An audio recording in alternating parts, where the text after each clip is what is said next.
Imagine कीजिए, आपको एक टेलीग्राम मिलता है कि आपकी माँ गुजर चुकी है। कोई भी नॉर्मल इंसान इस खबर को सुनकर क्या करेगा? वो रोएगा, टूट जाएगा, अपनी सारी मीटिंग्स कैंसिल कर देगा और शायद कई दिनों तक सदमे में रहेगा।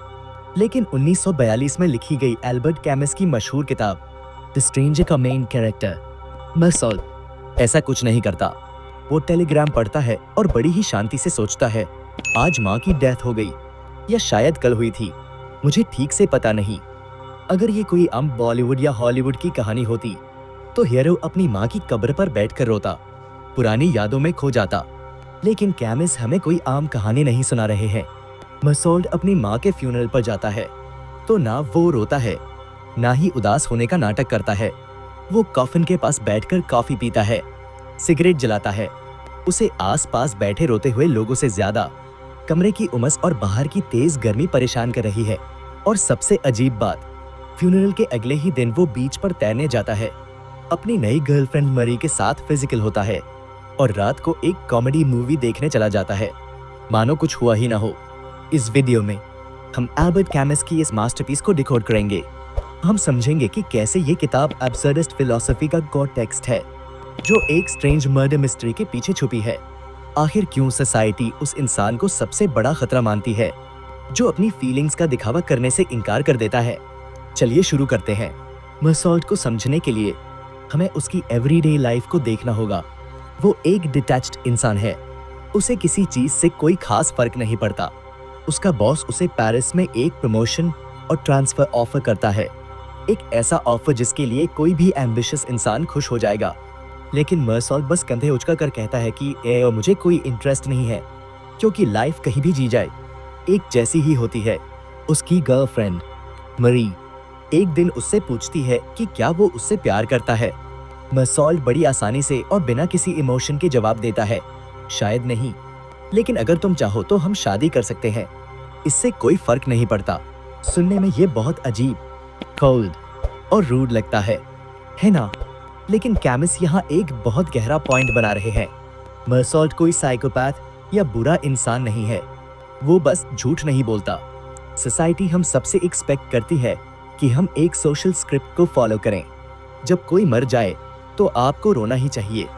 जब कोई आई लव यू बोले तो आपको वापस वही बोलना चाहिए, चाहे आप अंदर से वो फील करें या ना करें। हम सब सोसाइटी में फिट होने के लिए हर रोज छोटे छोटे इमोशनल झूठ बोलते हैं, लेकिन मर्सॉल्ट इस सोशल गेम को खेलने से साफ मना कर देता है। वो अपनी फीलिंग्स को बढ़ा चढ़ाकर नहीं दिखाता, जो सच है बस वही बोलता है। और यही एब्सोल्यूट ऑनेस्टी सोसाइटी के लिए बहुत अनकंफर्टेबल हो जाती है। इस बीच मर्सॉल्ट की दोस्ती अपने पड़ोसी रेमंड से हो जाती है। रेमंड एक गुंडा है जो अपनी गर्लफ्रेंड को पीटता है। रेमंड मर्सॉल्ट से एक चिट्ठी लिखने को कहता है ताकि वो अपनी गर्लफ्रेंड को वापस बुलाकर फिर से सजा दे सके। कोई भी नॉर्मल इंसान ऐसी सिचुएशन में मॉरल स्टैंड लेता, लेकिन मर्सॉल्ट बिना किसी मॉरल जजमेंट के वो चिट्ठी लिख देता है। उसके लिए ये कोई सही या गलत का फैसला नहीं था, वो बस इसलिए लिख देता है क्योंकि उसके पास मना करने का कोई खास रीजन नहीं था।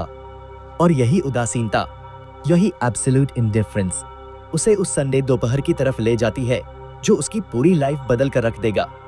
एक संडे दोपहर मर्सॉल्ट रेमंड और मरी के साथ बीच पर जाता है।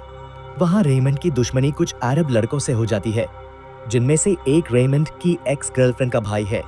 एक छोटी सी लड़ाई होती है और रेमंड घायल हो जाता है। कुछ देर बाद मर्सॉल्ट अकेले ही बीच पर टहलने निकलता है। आसमान से सूरज की गर्मी आग की तरह बरस रही है। सूरज की रोशनी इतनी तेज है कि वो मर्सॉल्ट की आंखों में चुभ रही है। उसका दिमाग सुन्न हो रहा है और उसे सांस लेने में भी तकलीफ हो रही है। तभी उसे सामने वही अरब आदमी चट्टान के पास बैठा हुआ दिखता है। अरब आदमी अपना चाकू निकालता है। चाकू पर सूरज की रोशनी पड़ती है और वो रोशनी एक ब्लेड की तरह मर्सॉल्ट की आंखों को चीर देती है। गर्मी, पसीना और उस रोशनी से परेशान होकर बिना किसी प्लानिंग के, बिना किसी मोटिव के, मर्सॉल्ट अपनी जेब से बंदूक निकालता है और ट्रिगर दबा देता है। एक गोली चलती है, आदमी गिर जाता है और फिर मर्सॉल्ट एक पल के लिए रुकता है और उस बेजान शरीर पर 4 गोलियां और चला देता है। मर्सॉल्ट, जो एक डिटैच्ड इंसान था, अचानक एक सेंसलेस मर्डर में फंस जाता है। उसने ये कत्ल किसी नफरत, पैसे या बदले के लिए नहीं किया।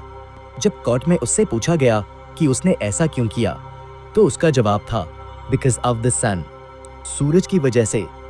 ये कोई मजाक नहीं है। कैमिस्ट हमें दिखा रहे हैं कि दुनिया कितनी एब्सर्ड, बेतुकी है।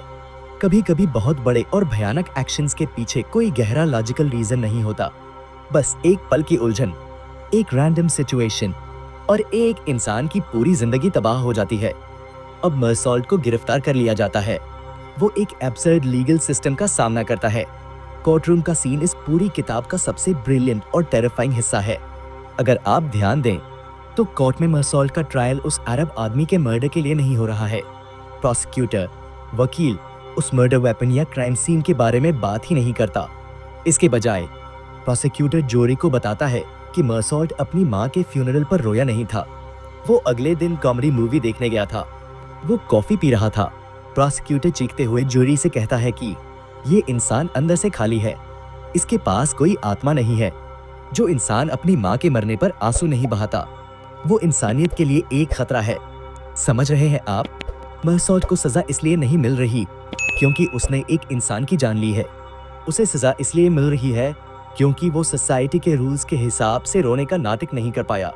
सोसाइटी एक हत्यारे को माफ कर सकती है, लेकिन एक ऐसे इंसान को बर्दाश्त नहीं कर सकती जो उनके बनाए हुए सोशल नॉर्म्स और इमोशनल एक्सपेक्टेशंस को पूरी तरह रिजेक्ट कर दे। चूंकि मर्सॉल्ट झूठ बोलने से मना कर देता है, वो सोसाइटी के लिए एक स्ट्रेंजर, अजनबी बन जाता है। जज उसे मौत की सजा सुनाता है और मर्सॉल्ट वो अपनी सजा को भी उसी शांति और इंडिफरेंस के साथ एक्सेप्ट कर लेता है, मानो ये किसी और की कहानी हो। अपनी एक्सिक्यूशन फांसी से ठीक पहले एक प्रीस्ट, पादरी मर्सॉल्ट के पास आता है और उससे कहता है कि वो भगवान से माफी मांग ले ताकि उसे अगले जन्म में आजादी मिल सके। इस पूरी कहानी में पहली बार मर्सॉल्ट को गुस्सा आता है। वो पादरी का कॉलर पकड़कर चिल्लाता है कि मुझे तुम्हारे इस आफ्टर लाइफ के झूठ में कोई इंटरेस्ट नहीं है। वो कहता है कि ये दुनिया, ये ब्रह्मांड हमारी होप्स, हमारे मॉरल्स और हमारी एग्जिस्टेंस को लेकर पूरी तरह से इंडिफरेंट है। ब्रह्मांड को हमारी कोई परवाह नहीं है। और जब मर्सॉल्ट इस बात को पूरी तरह से एक्सेप्ट कर लेता है कि लाइफ का कोई इनहेरेंट मीनिंग या बड़ा पर्पस नहीं है, तो उसे डर नहीं लगता, बल्कि उसे आजादी महसूस होती है। वो ब्रह्मांड की इस बेनाइन इंडिफरेंस, सौम्य उदासीनता को गले लगा लेता है। एल्बर्ट कैमस हमें ये सिखाना चाहते थे कि लाइफ भले ही एब्सर्ड हो, बेतुकी हो और इसका कोई प्री रिटन मतलब ना हो, लेकिन फिर भी हमें इस सच को बिना किसी डर के एक्सेप्ट करना चाहिए। हमें सोसाइटी के झूठे दिखावों, हिपोक्रेसी के बिना पूरी ईमानदारी से अपनी जिंदगी जीनी चाहिए। क्या आपको लगता है कि मर्सॉल्ट सच में एक मॉन्स्टर था, या वो हम सबसे ज्यादा ऑनेस्ट इंसान था जो इस दिखावे से भरी दुनिया में सरवाइव नहीं कर पाया? मुझे कमेंट्स में अपने थॉट्स जरूर बताइए। अगर आपको एल्बर्ट कैमस की इस फिलॉसफी ने सोचने पर मजबूर किया है, तो इस वीडियो को लाइक करें और चैनल को सब्सक्राइब करना ना भूलें। मिलते हैं अगले फिलोसॉफिकल सफर में।